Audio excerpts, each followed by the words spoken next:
Всем привет! Вы на канале Захарята, братья Захарята, своими руками. Про наливной пол, самонивелирующие полы их называют. Расскажу все моменты, всю технологию, как правильно залить, и очень-очень будет лайфхаков, то есть нюансов, про которые мастера вам не говорят. Поэтому советую посмотреть ролик от начала до конца, и по-любому вы подчеркнете нужную информацию. Так как наливные полы сейчас льются повсеместно, и очень часто они заливаются некачественно, падают, бухтят, трещат. Я постараюсь вам рассказать все секреты, про которые умалчивают мастера. Сначала подпишитесь на канал, постарайтесь поделиться этим видео. Такая стрелочка кривая, это моя просьба личная. Написать мне комментарий, хотя бы поприветствовать, ну и поставить лайк. Убираем весь мусор, жизнедеятельность строителей, кляксы, ляпки от бетона, шпаклевки, от штукатурок. Все это надо счистить, максимально, в общем, почистить. Большую грязь мы подметаем. Там у нас стоит пылесос, все пылесосим.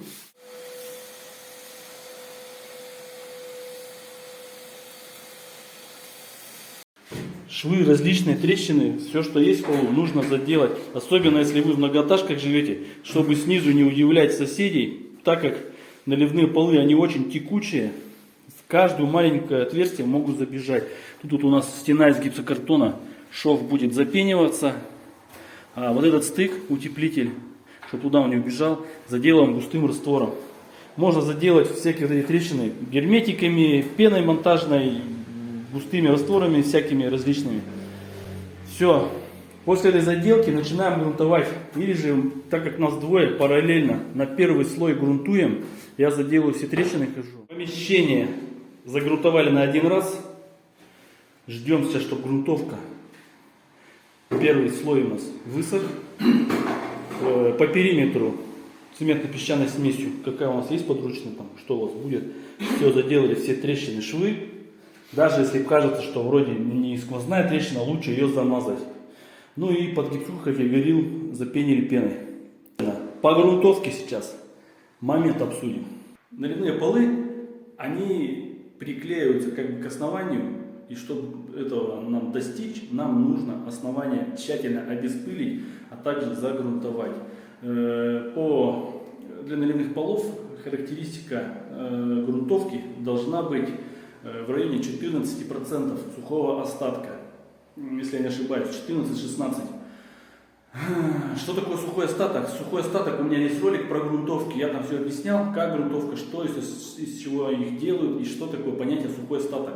Ссылочку на этот ролик я оставлю, пройдите, посмотрите, кому интересно. Я думаю, там много интересной информации для себя подчеркнете. Так вот, чтобы достичь сухого остатка, вот такого там, процентов 14, да, чтобы качественно приклеился наш наливной пол и не было дальше проблем, нужно наносить грунтовку 2-3 слоя, так как простые грунтовки, которые вы видите, бюджетные, там, ниже 500 рублей, там, скажем, за 5 литров, это вообще дешевые грунтовки, у них сухой остаток, то есть при высыхании там процентов 4, там некоторые вообще и этого нету, даже кто там тестирует, делают. Соответственно, мы делаем церезитом красненького, да. У него там, я не знаю, оскорблять фирму не буду, но говорят, там кто-то там делали, проводили опыт, там 6-8, наверное, процентов, поэтому до 14 не дотягиваем, соответственно, делаем на 2 раза, на 3, если есть возможность. Сухой остаток, вкратце, да, это именно содержание грунтовки самой.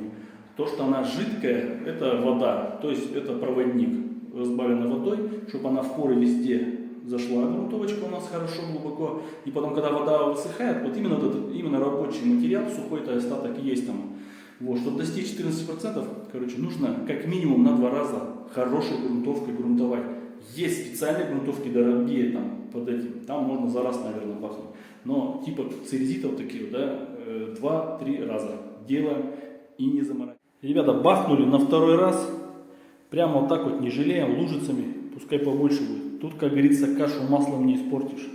Пока ждем, когда до конца у нас досохнет грунтовка, на канистрах пишется, сколько у нее время высыхания. В среднем это 3 часа. Делаем демпфер. По периметру нужно сделать демпфер. Как по нашей практике показывает, что демпфер обязательно нужно делать в помещениях более 3-4 квадратов.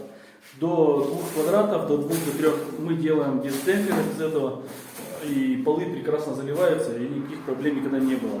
Свыше уже там квадратов там 3-4 пошло дальше. Здесь у нас 8 квадратов. Здесь уже нужно делать демпфер. Для чего демпфер нужен? Для того, чтобы когда наливной пол у нас наливается, некоторые полы, в зависимости от состава, наливные полы имеют разный состав. Некоторые полы даже нагреваются, пока у них идет химическая реакция. При нагревании, естественно, они расширяются. В общем, процесс происходит такой. Пол прилипает к основанию, которое мы грунтовали. Он начинает расширяться, упираясь в стены. У него начинается линейное расширение, упираясь в стены. Он сам себя открывает от основания. Поэтому без демпфера наливной пол зачастую отскакивает, просто все бухтит. И ставим лайки, если полезное видео мы показываем. В общем, демпфер приклеили мы на резиновый герметик, сейчас на резиновый битумный. В данный момент он у нас под руками есть. Можно на всякие жидкие гвозди. Принцип без разницы. Задача была, чтобы приклеить демпфер. Есть один немаловажный тут момент. Приклеивать нужно точки наносить вашего герметика как можно ниже к полу. Так как наливной пол зальется, допустим, до середины демпфера, остатки демпфера срезаются и убираются. Если вы поверху сделаете, потом оторвете, у вас по низу стены, получаться, будут ляпки, которые не нужны вам, некрасивые. В нашей ситуации равно все шлифоваться будет, стены еще не зашлифованы, но тем не менее по самому низу стараемся делать. Все вот так вот у нас нанесено. Резиновый этот битумный герметик. Если у него минус, он пахнет маленько, но он все зальется, там потом внутри будет и какое-то время. Ничего страшного, как говорится.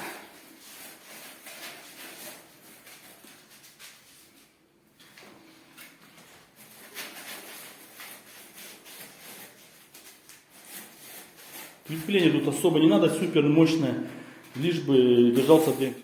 Инструмент, который нам пригодится. Это бадья.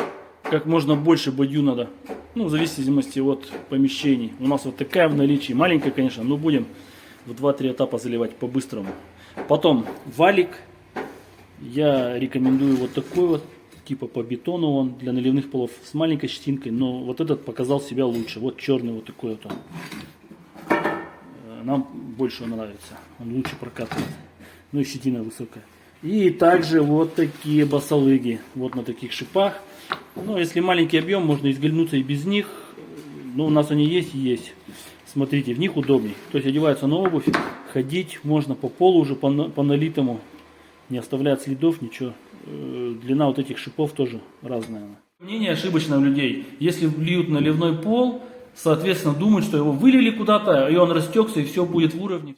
И получается, если у вас большой объем, большие помещения, то вам все равно нужно ставить какие-то маяки. Маяки бывают различные, всякие пластиковые приклеиваются, они срезаются по уровню, там, по лазеру. То есть методов дофига, но маяки нужны. Самые примитивные, которые можно самим сделать, это дюбелечки, саморезики или дюбелечки по уровню. Закручивайте хотя бы там на пол квадрата или на квадрате, на каком чик-чик-чик точечно. По всему получается полу. Когда будете катать, по этим шляпкам будете ориентироваться.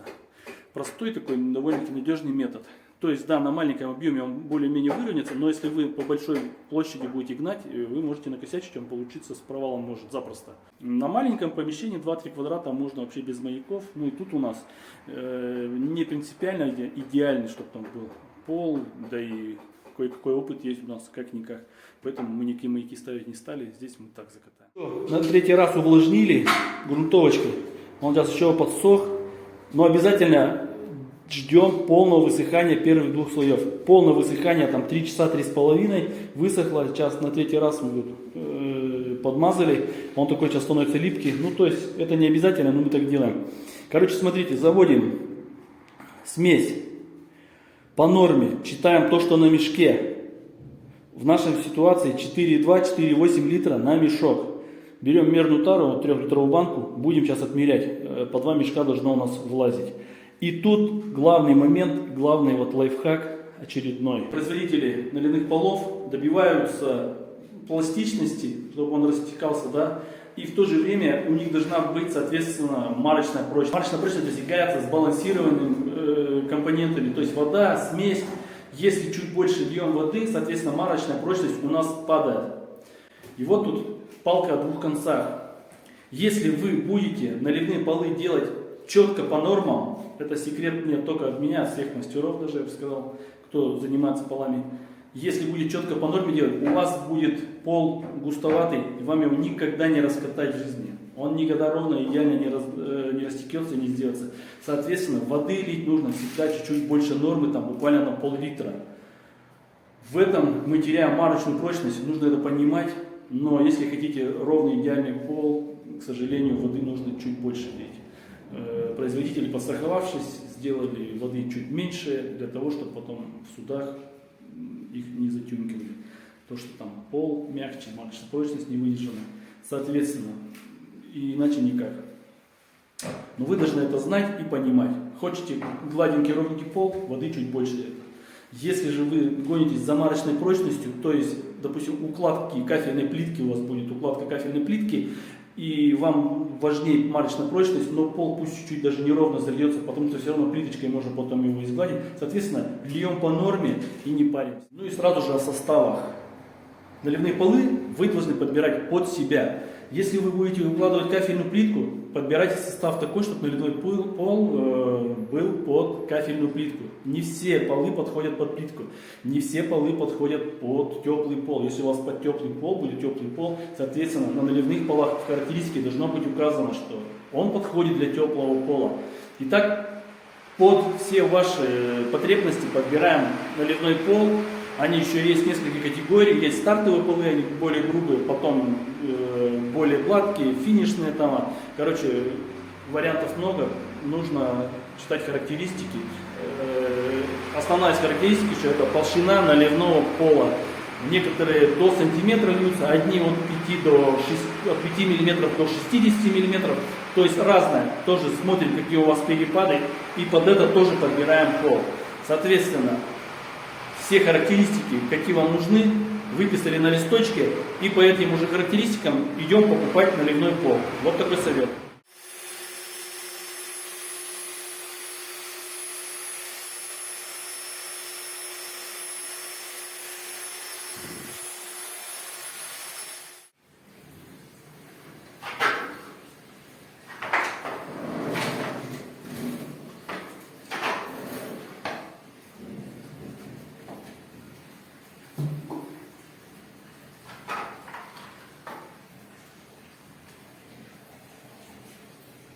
Такой вот пол получается. Все разравниваем.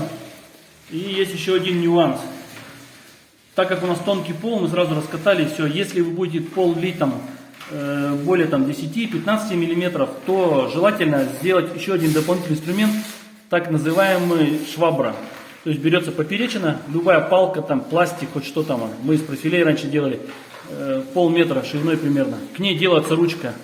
Когда вы выливаете основу толстую, и предварительно вот этой шваброй как бы идете вот так вот простукиваете, и палка по наливному полу, получается, горизонтально стучит, появляется такая волна, и она хорошо растекается по всем углам. То есть вот этой шваброй мы все растягиваем основание, а потом только прокатываем. Но у нас, так как тоненький слой, нам не нужна она была в этот раз. Чтобы бугров не получилось, да. нужна швабра. Пускать волну и растекать. Все, по этому полу через 4 часа можно будет ходить. Ну, конечно, дальнейшие работы до полного затвердевания. Еще один нюанс. Опять же, последний секрет. Рассказываю, как от души отрываю. Нужно, как и с обоями, чтобы все было закрыто. Никаких сквозняков наливные полы не любят. Ни в коем разе. И секретик.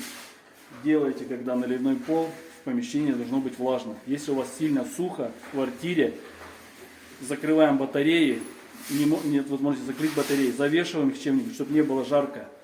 Мочим стены, если вот как у нашей ситуации черновая отделка, то берем пульверизатор, если у вас, конечно, нет обоев, обильно мочим все стены, потом заливаем пол, закрываем комнату эту до первичного схватывания, то есть, до следующего дня, грубо говоря. Так как у нас были шпаклевочные работы, стены и так влажные, там и так все влажно, мы ничего обильно смачивать не стали.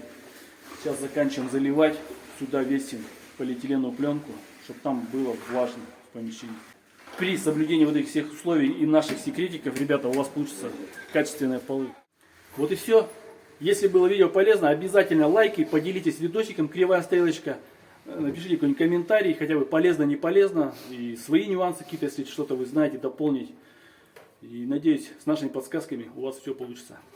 Все. Всем пока. И нужно делать всегда правильно, плохо оно само получается. До свидания.